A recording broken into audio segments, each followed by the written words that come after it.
मोदी जी हमारे बिहार के दौरे पे हैं और आज गया ज़िला में अपने माताजी का पिंडदान भी करेंगे।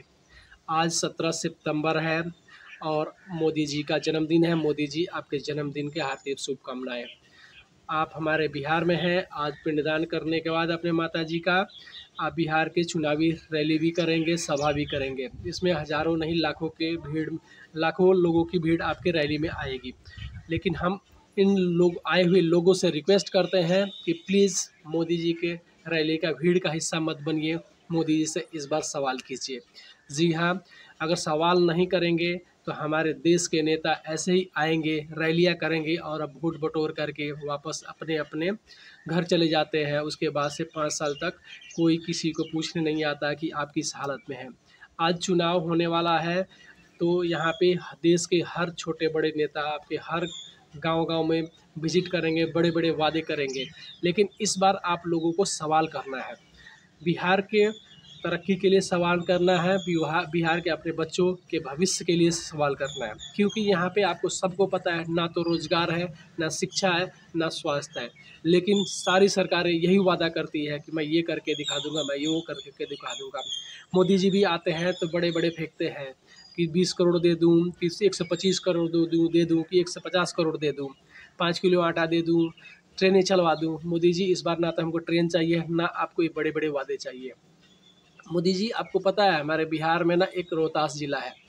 वहाँ पे एक एरिया है जो कभी बिहार नहीं, ना ही हमारे देश का, पूरे एशिया का सबसे बड़ा इंडस्ट्रियल हब हुआ करता था, जो आज शायद बहुत सारे लोगों को ये पता भी नहीं होगा कि डालमिया नगर कहाँ पे है। जी हाँ, डालमिया नगर वो जहाँ पे रामकृष्ण डालमिया ने जिसको बसाया था 1933 में। 1933 में उन्होंने वहाँ पे रोहतास इंडस्ट्रियल लिमिटेड के नाम से वहाँ पे एक चीनी मिल खोला था।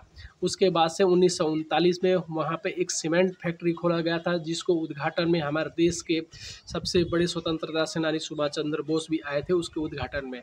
वहाँ पे और भी कई फैक्ट्रियाँ खोली गई थी, जैसे chemical factory, paper factory, Dalda factory, और भी बहुत सारी फैक्ट्रियाँ वहाँ पे खोला गया था। डालमिया नगर हमारे देश का ही नहीं, पूरे एशिया का इंडस्ट्रियल हब हुआ करता था।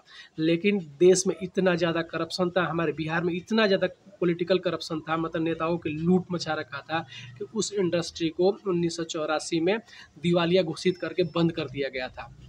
वो इंडस्ट्री उसके बाद से जब उसमें फिर लालू प्रसाद ने ट्रेन के डिब्बा बनाने के लिए स्टार्ट भी किया था, लेकिन 125 करोड़ शायद उसमें उन्होंने इन्वेस्ट भी किया था, लेकिन 4-5 साल के बाद से वो फिर से बंद हो गया था। उसके बाद से उसको 94 करोड़ में, उसका जो मलबा था उसमें जो लोहे लक्कड़ थे, मशीनरी पार्ट पूरे थे, 94 करोड़ में बेच दिया गया।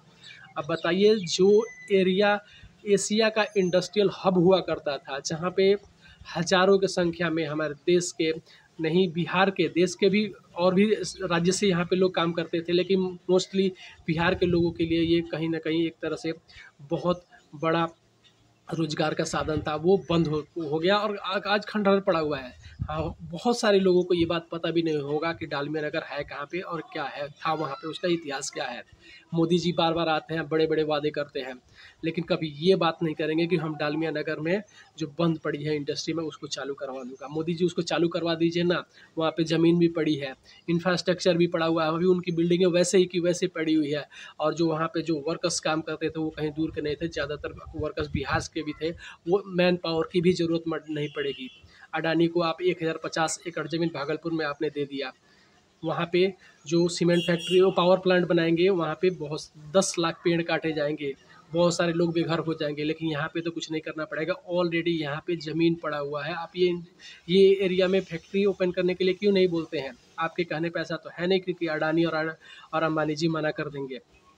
आप जब नए जगह पे लोगों को उजाड़ करके फैक्ट्रियाँ बसा सकते हैं, जहाँ पे बंद फैक्ट्रियाँ उसको चालू करवा दीजिए ना, उसके वर्कर भी तो यहीं पे होंगे ना, बिहार ज़्यादा से ज़्यादा बाहर गए होंगे, वो वापस आ जाएंगे अपने, अगर राज्य में, अपने गांव में, अपने ज़िले में अगर नौकरी मिल जाए तो कौन नहीं करना चाहेगा मोदी जी।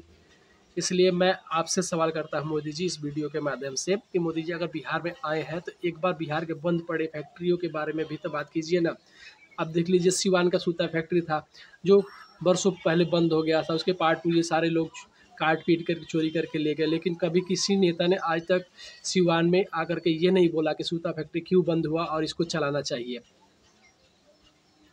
ये यहाँ मीरगंज में देख लीजिए शुगर मिल बंद हो गया, आप हरखुआ में देख लीजिए शुगर मिल बंद हो पड़ा हुआ है, मोतिहारी में बंद पड़ा हुआ है। बिहार के अनेकों ज़िले में फैक्ट्रियाँ बंद पड़ी है, लेकिन कोई भी बिहार का, चाहे बिहार से बाहर से आए हुए हैं, जैसे मोदी जी आते हैं, अमित शाह आते हैं, बड़े बड़े नेता आएंगे, लेकिन कोई ये बात नहीं करेगा कि ये फैक्ट्री बंद है, मैं इसको चालू करवा दूंगा और यहाँ पे आपको रोजगार की व्यवस्था यहाँ पे करूँगा। हर कोई यही बात करता है कि आपके लिए हम ट्रेन चलवा देंगे, आपके लिए इतना घोषणा करते हैं, आपके लिए ये कर देंगे, वो कर देंगे, लेकिन ये सारे झूठे वादे हैं इन लोगों के। कोई नहीं कुछ करने वाला है। अगर आप लोग सवाल नहीं कीजिएगा तो बिहार में आपका कोई पूछने वाला नहीं है, क्योंकि हम इनको मौका देते हैं यहाँ पे आने के लिए और इनके राजनीतिक करियर को चमकाने के लिए। क्योंकि हम सवाल नहीं करते, हम भेड़ बकरियों की तरह उनके भीड़ में जाते हैं और आंख बंद करके इनको वोटिंग करते हैं और सवाल नहीं करते हैं। सबको पता है कि 5 साल के बाद हम हज़ारों का लिया देंगे सरकार को, लेकिन सरकार पलट के देखने नहीं आएगी कि आप किस हालत में है। यही मौका है जब यहाँ पे हमारे देश के बड़े बड़े नेता आएंगे, उनसे सवाल करना है इस बात कि आप हमें क्या दे के गए हैं बीते 5 सालों में, उसका जवाब लीजिए उनसे पहले, तब उनको वोट दीजिए या तब उनसे बात करिए या तब उनके रैली में जाया करिए। अगर रैली में जा रहे हैं तो उनसे सवाल करने के लिए जाइए, ना कि झंडा लेकर के जाने के लिए भीड़ का हिस्सा बन करके 500-500 रुपये में भीड़ इकट्ठा किया जाता है, ये सबको पता है। तो शायद मैं इस वीडियो के माध्यम से मोदी जी को भी और हमारे देश, हमारे बिहार के जनता को भी समझाने की कोशिश जो किया हूँ, शायद समझ में आया होगा और शायद इस बार जितने भी चुनावी रैलियाँ होंगी उसमें सवाल भी किए जाएंगे। अगर वीडियो अच्छी लगी हो तो लाइक और सब्सक्राइब जरूर कीजिएगा। नमस्कार।